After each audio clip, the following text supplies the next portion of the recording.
Well, hello, my beautiful and amazing crafters. Welcome to another video of Crafting with Shaneda.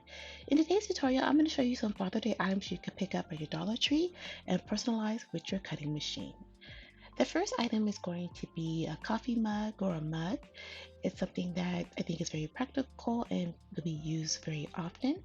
And I'm going to show you how I personalize my coffee mug for my Father's Day gift this year.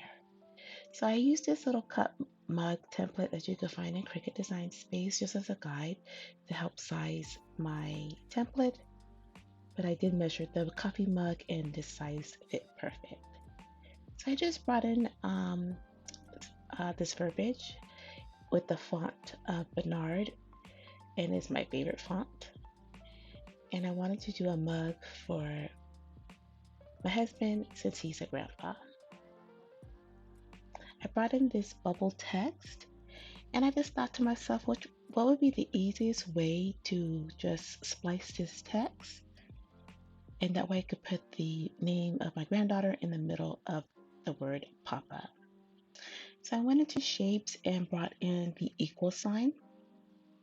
And using my contour tool, I just hid one of the equal signs and used that as my splice guide, as you will. So I'm going to change the color so you can see this next step a little bit easier.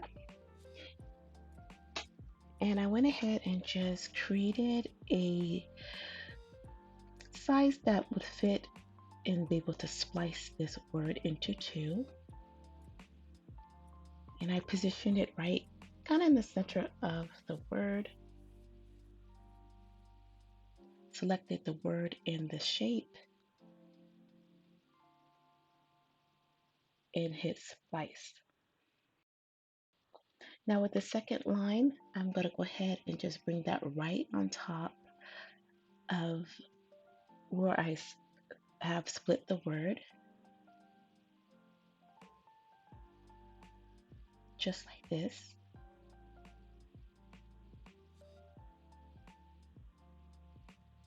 And make sure it's thick enough and the right width and length. I'm going to go ahead and remove the negative space and bring that line down just a little bit.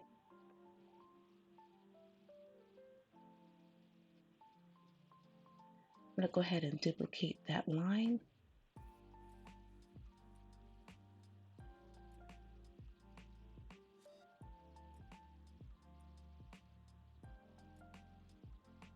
And select everything.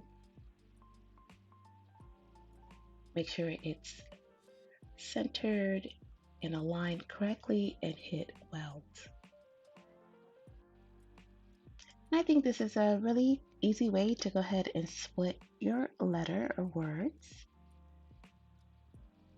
And for the font, I'm going to use for the name, I'm going to use Joseph and Sophia font. It's available on the font.com for personal use or purchase for commercial use. Or you could go to Creative Fabrica, my go-to for my fonts, and pay for the commercial license. This is such a beautiful font. I really enjoy using this font. Now that I'm happy with everything, I'm going to add a few little hearts to the design, and I'm going to go ahead and send this to my mat to cut, and I'll be using permanent vinyl for this project. Now that I have everything cut out and weeded, I'm ready to go ahead and place the design on my mug. For the name, because the font is so tiny, I went ahead and did a reverse weed, and that's where you actually leave the design on your transfer tape and remove it from the actual transfer tape. And this is a great way and a great method to use when you have really tiny fonts like this. I think it came out great. Towards the end, I should have aligned it a little bit better, but otherwise, I think this came out really cute. I have the name of my kids on the front and my granddaughter's name on the back. I placed some candies in the cup and wrapped it. Perfect gift. The second idea I thought was a shot glass. My local Dollar Tree didn't have shot glasses, so I used these little dessert cups. And I measured the cups and created this number one dad design. Again, using the Bernard font. And I'll show you quickly how I did did this design as well. So I went ahead and wrote out the word dad and placed that horizontal and reduced the sizing and the spacing so it could fit right on top of the number one. So I would have to cut two different types of vinyl for this project, but it was really easy to do. And then after sizing the shot glass, I went ahead and proceeded to cut.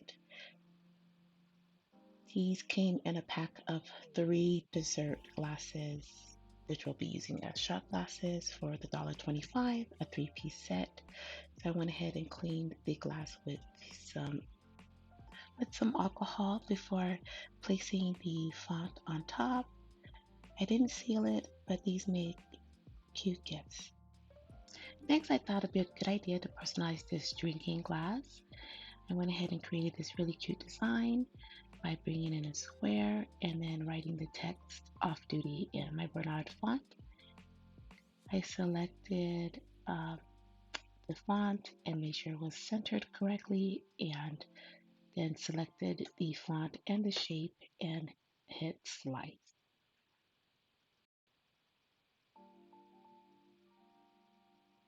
I went ahead and removed the extra sliced font text and completed the design and sent it to cut.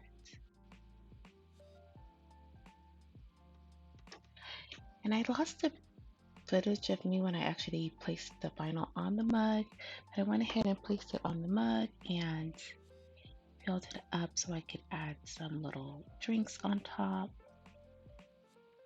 and wrapped it, and this made another amazing gift to put in my Father's Day basket.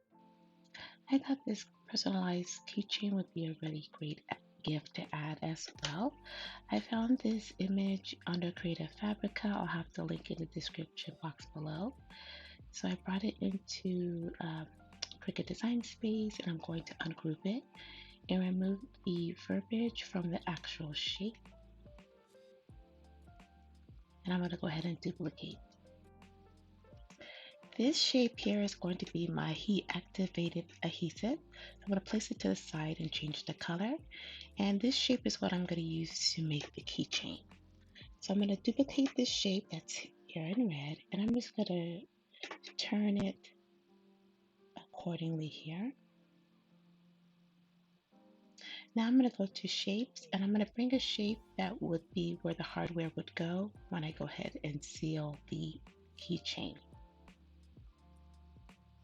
Now this portion is really up to you how wide or long you want your keychain to be, will be how wide or long this particular shape will be. At first I had a little bit too close, so I just went back in and changed it so it was a little bit more further apart. And I'll put the dimensions in the description box below. And this part is really just personal preference, but you want to have enough space for the hardware to fit in between the two spaces here.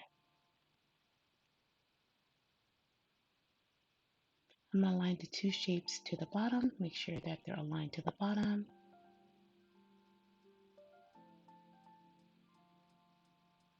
Select everything, and I'm going to hit weld. You can use it at Unite if you're still trying to get the shape just right, and weld will make it a permanent shape. So now I'll have the red will be what my leather or faux leather will be cut out of. The gray is my heat activated adhesive, and then the black portion is going to be my vinyl, my heat transfer vinyl. So I'm going to go ahead and send this to my mat to make it. I'm going to go ahead and mirror my heat activated adhesive shape and go ahead and mirror this design that I'm going to cut out of my heat transfer vinyl. And then the leather would be just cut and I'll change the settings accordingly. Now with the faux leather with at the Dollar Tree, it is quite thin, so you don't have to. You could set your um, machine accordingly. I actually used some faux leather pieces that I had for this project, and the first thing I did was go ahead and add the verbiage on front, and then place my hardware, and then added my adhesive. He activated adhesive and then sealed everything. I do have a video that goes into step by step if you like to watch that as well. And I'll have that listed in the description box and also a link on top. Now with all these amazing gifts, you have to have a card to add that final touch. Dollar Tree has amazing cards, but I like to make my cards myself. So this portion was the only part that I did not get from the Dollar Tree. I went into Canva because I do have Canva Pro, and I just designed these cards right in Canva. So that way I can print them out and I can personalize them. I saved them as a PNG and brought those PNG images into Cricut Design Space and made these cards. They came out so cute, and everybody was able to write their own sentiment and give the card with the gift that I made for Father's Day. Well, I hope you enjoyed today's video. I hope you learned a little bit or a lot, and we cannot wait to see you on the next video of Crafting with Shaneda. Happy crafting!